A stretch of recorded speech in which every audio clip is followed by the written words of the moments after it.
Binawi na ng isang dating rebelde ang kanyang suporta sa communist terrorist group at nagbalik loob sa pamahalaan sa Zamboanga del Sur.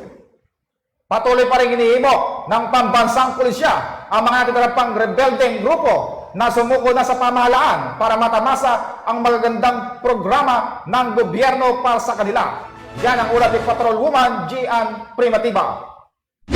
Sa pagpuno ng Josefina Municipal Police Station, katuwang ang 4th Platoon Zamboanga del Sur 1st Provincial Mobile Force Company, isang dating supporter ng Communist Terrorist Group ang voluntaryong sumuko sa mga operatiba na dating naging isang miyembro ng hingpit ng organisadong masa, 73 taong gulang, lalaki, may asawa at residente ng Purok 2, Adelfa, Litapan, Josefina, Zamboanga del Sur. Ang sumukong individual ay sumasailalim sa debriefing process at pinakawalan sa mabuting kondisyon para sa community reintegration at nakatanggap din ito ng isang sakong bigas. Saksi ang operatiba kasama ang Vice Mayor ng nasabing lugar.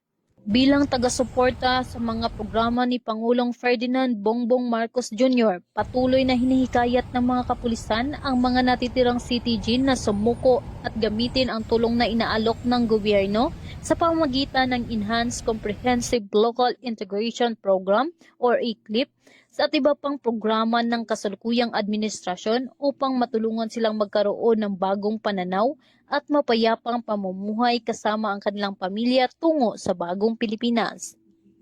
Mula dito sa Zamboanga Peninsula, nagbabalita ang iyong PNN correspondent, Patrolwoman Gian Primitiba, alagad ng batas, tagataguyod ng balitang pulis.